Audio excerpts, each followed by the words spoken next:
inzoga baba bafashe muri ni za zindi zihenze, imwe igura 200, kibaza nk'abana b'abasore bayakurahe ntugira ayo makenga.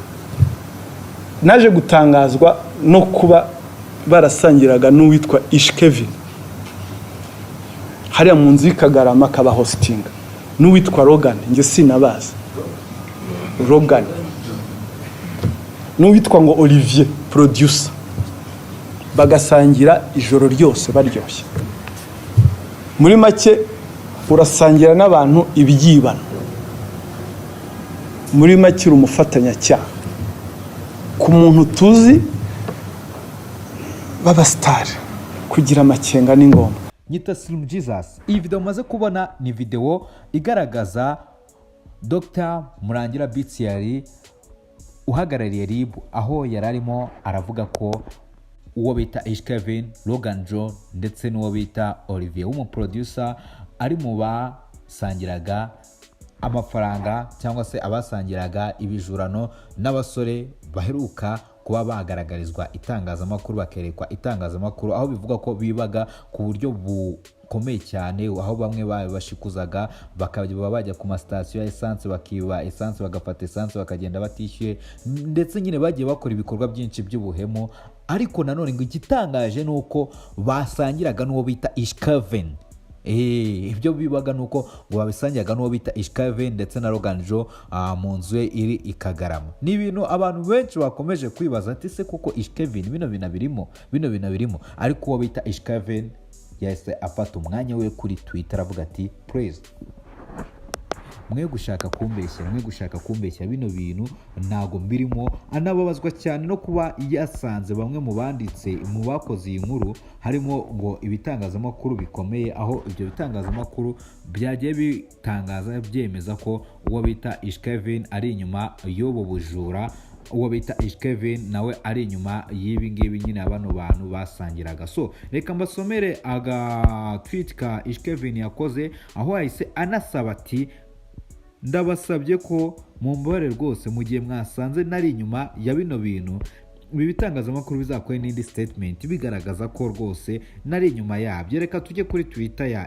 KEVIN turebe uburyo yanditse. KEVIN yanditse ni masaha 4 ashize, ubwo nyine mbahereza iyi nkuru nyivuze hashije amasaha 4. Yanditse kuri Twitter yati nari nzi ko ibi bintu byo gushaka gusebya no kugusha umuhanzi bitari igikorwa bitagakorwa na media zikomeye nk'igihe cyangwa se inyarwanda.com. Izi nkuru ziri totally wrong. Mu gitondo ndajya kuri RIB gutanga raporo kuri ibi binyoma aba bana biba ntago mbazi, kandi ni ibintu RIB yacu itayoberwa, ni ibintu RIB itayoberwa. Nyuma yaho ahise cyangwa indi post ivuga ati ndasaba RIB n'ibi binyamakuru byose yuko nibamara kumenya ko naho nziranye n'aba bana izi media zakoreshejwe zanduza izina ryanjye zazakoreshwa zose zivuguruza, kuko this is not fair ku muntu umaze igihe yitwara neza nkanjye. Murakoze. Ongera ubanzure n'aka video. Iriwe nitwa Katia, abantu benshi banzi Katia Makenzi. Ukuntu ngiye rero banyibye nari ndi mu muhanda wa Nyarutarama, noneho imodoka izinyuraho imbaza iri kurangisha hoteli yitwa niba ari Igitego Hotel, ibintu nk'ibyo ngibyo. Barambwira ngo mwiriwe, ngo Igitego Hotel urayizi? Ndavuga ntago mpazi. Ngo wabutuyemo hano? Ndavuga oya, ariko ubwo uko ndi kuvuga niko ndimo ndagenda. Barangije bahita bavuga ngo okay, ngo twashaka kubabwira ngo ko muri beza n'ikinyabupfura cyinshi cyane. Arangije ndavuga murakoze. Okay, ngo basi ngo aduhe nimero zanjye. Ndavuga ntaho yana ngo njya ntanga nimero ku bantu ntazi. Barangije bahita bavuga ngo okay, ngo basi ngo bye niba utaduha nimero zawe. Mugenzi yakawuka itankurura ku modoka gutya, bankuruye umwe wari bicaranye n'undi ku ruhande ahita afata akaboko kanjye kukavuna. Ubwo niko nari ndi kurwanira telefone yanjye ndi kuvuza n'induru. Barangije umwe wari utwaye ahita uwo mwabonye ahita nsunika nyine ngo mu muhanda, nari mfite ibisebe nyine byinshi ku mavi. ako kavido mubonye ni ak'umukobwa, murabona ko ni umukobwa mwiza, umukobwa ukiri muto ubarizwa mu itsinda rya Mackenzie. Bivugwa ubwo nyine ari muri famiye ya Naomi. Miss Naomi muramuzi ko ariwe ufite famiye bita Mackenzie, aho bagenda bakorera ibikorwa bitandukanye. Mwumvishe ko nawe yaje kuba akibwa iPhone 15 ariko akaza kuba yakitabaza RIB. Kubera Imana baje kuba bafata abamwibye telefone yiwe. Ubwo urumva rero na makuru mba nshaka kuba mugomba kugenda mumenya gake gake. Urumva nyine ko ariko yavuze ko telefone itaraboneka ariko yizeye ko izaboneka. So twigarukire rero kuri Kevin ukimara kumva ibi ngibi mba mwarabonye umukobwa aheruka gupostinga, nawe nyine ni umwe muri bano bakobwa, cyane ko Kevin ni inshuti cyane n'ibyamamare bigiye bitandukanye, communicating cyane n'ibyamamare bitandukanye, cyane ko ari legend, ni umustar arazwi cyane. Iyo mvuze ngo ni legend ntabwo bivuga ngo legend ngo ni ngo baraje ngo agakora ibintu byinshi cyane, ahubwo we nuko nyine we ku giti cye navuga ko yihariye bitewe nuko akora ibintu bye byihariye ku giti cyiwe. So wo bita rero Kevin nawe rero urumva ko nyuma yuko nawe yagiye agaragara mu bikorwa bigiye bitandukanye, akaba ari kumwe n'ibyamamare bigiye bitandukanye, akaba ari n'umuntu uzwi cyane nakunzwe cyane hano mu gihugu cy'u Rwanda. Ntabwo ntekereza ko ashobora kuba yakorana bya hafi n'ibisambo byiba abantu bikajyana no ku byamamare. Urumva rero nyine urumva nk'aba bantu ntekereza ko byibuze iyo baba bakorana nawe ntago bari kuba bayoberwa Mackenzie ngo avuge uyu muntu tugiye kuba twahemukira yadukoraho, kuko arazwi, ni icyamamare, uyu nguyu bishobora kuba byatugiraho ingaruka. Urumva rero niho njye nshobora gushinya avuga ko Kevin ashobora kuba atari muri bino bintu. Nitwisomera zimwe muri comment akimara gupostinga kuri Twitter yiwe, abantu benshi bagiye bamuca intege bavuga ati ibyo ngibyo uri kwikora ni ibiki. Abandi reba nk'ubu ngubu hari uwaje ahita ayandika ati umva ngo wikikoma itangazamakuru, nubwo nagushinja ubusambo, gusa umenye ko iminsi y'umujura ibaza. Tega amatwi wumve ibyo RIB yavuze, ahubwo nta makuru ufite. None ati niba uzi ko rumwere profita, uyu nguyu ngo profita uhita ukora indirimbo. Uyu nguyu we urumva ko arimo bino babyita gukina ku mubyimba. Umuntu akora indirimbo urumva bifite aho bihuriye n'ibibazo byiwe koko. Undi ati brother, I stand with you, these guys are really too offensive to you and this is heavy humiliation sana. Inzego zibishinzwe zibikurikirana, this is so unprofessional. How come the media prepares a lie like this? Wanakabajyanye mu nkiko ahubwo. Sorry brother, Jesus knows. Nundi uti buriya rero bajya bavuga ngo wifatanya n'umugabo mbwa mugakubitana. Ushobora kuba kwitwara neza ukagira inshuti mbi bikarangira nawe ubigendeye mu yego. Birashoboka ko mutaziranye, ariko nanone igihe cyangwa inyarwanda sibo bahakana ibyatangajwe na RIB. Nundi ati nizere ko ari amakuru atariyo, kuko aramuka ariyo bose bakagushinja ndugu yangu ntabyo uri buze gukira. Amategeko barakunigisha wumirwe. Nizere ko utabikora biriya bintu bagushinja, kuko hari benshi kuri imihanda bababaye cyane kandi all they want is blood. Bacika wapi? Birakomeye cyane kabisa. Ntabwo nakomeza gusoma comment ni nyinshi cyane, ariko banza wumve ni audio ya Dumba icyo abivugaho. Turashimira ubuyobozi bwacu kuba bashobora kuba bakora akazi neza, bakaba badufatira abantu b'abakozi nabi, abantu b'abahemutsi, b'abajura bari muri society, bakabadukuburira nk'uko nguko, bakabakubura nk'uko nguko bakoze. Ariko abanyamakuru ndimo ndababona mufata ishi kubera bamumeshoninze, murimo muramukoresha. Abafana ba ishi mubarebe neza, abanyamakuru bashaka gukoresha izina ishi kugira ngo bacuruze inkuru.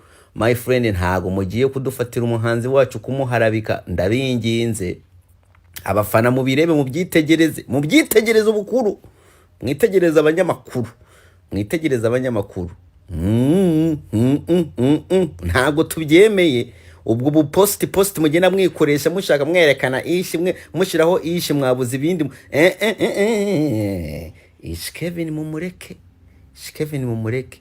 Bamumeshoninze kumwe abantu bashobora bakagenda bakiba, bari abafana. Murabizi ukuntu bigenda, bari abafana b'umuhanzi bakakora ibintu bakakuzanira mu gihe ishi batamufashe. Ni mu mwambari. abanyamakuru ndimo ndababona abanyamakuru abafana mwitegereze abanyamakuru ariko ndarangiza nanone inshimira ubuyobozi bwacu ko akazi mwakadukoreye neza. Aba bantu barabajura kabisa, bari batumariye ibintu, imodoka zacu barimo baraziba, ngiye banyibiye to visual hariya reka babafate ariko abanyamakuru ndababona abanyamakuru yishima umukuramo.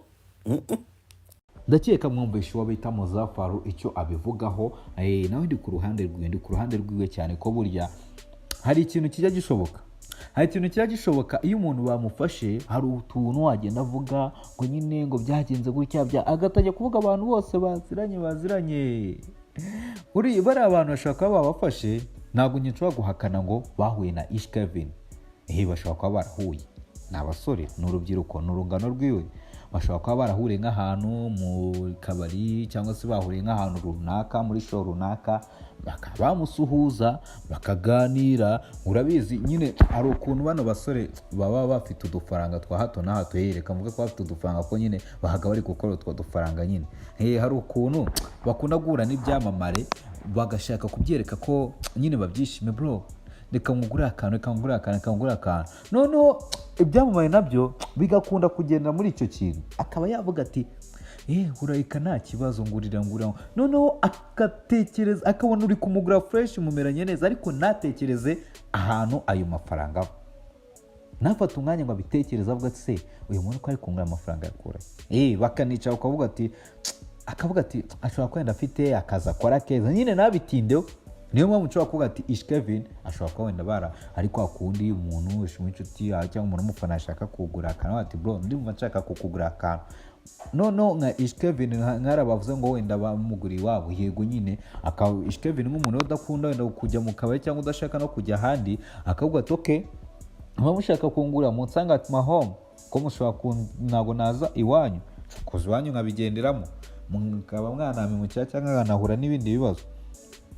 Kuko nunatekereza hari nko bita Kodo Katuni w'ubushize yigeze kwivugira we mu kiganiro ati ngiye abantu baranyandikiye bati bro turagufana, barambwira ati turashaka kugura akantu, barateza arabagira bareba.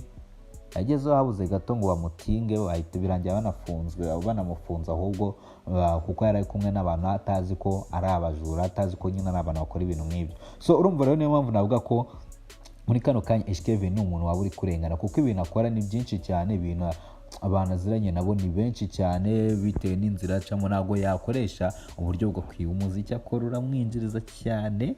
Niyo utanamwinjiriza akora ibitaramo, afite studio, afite ibiki byose cyane. Ntabwo ntekereza ko hari umuntu ushobora kuba yajya ku ruhande rw'aba bantu rwose biyita abajura, ahubwo ni ukukomeza tukabikurikirana tukaza kureba ikibyihishe inyuma, kuko nta kindi kintu navuga. Rero reka mbifurize gukomeza kugubwa neza. Nyita Slim Jesus, wowe kora subscribe, mwibutse ko ugomba gukora subscribe. Nicyo kintu cy'ingenzi muri kano kanya nicyo kintu cy'ingenzi ku buzima bwawe ndetse nanjye, kuko nukora subscribe nta namwe uzigera ukikwa n'ibyiza tubagezaho uko bwije n'uko bukeye, kandi bazana ibyo mukeneye. Kora subscribe rero dukomeze tugendana 5 kuri 5.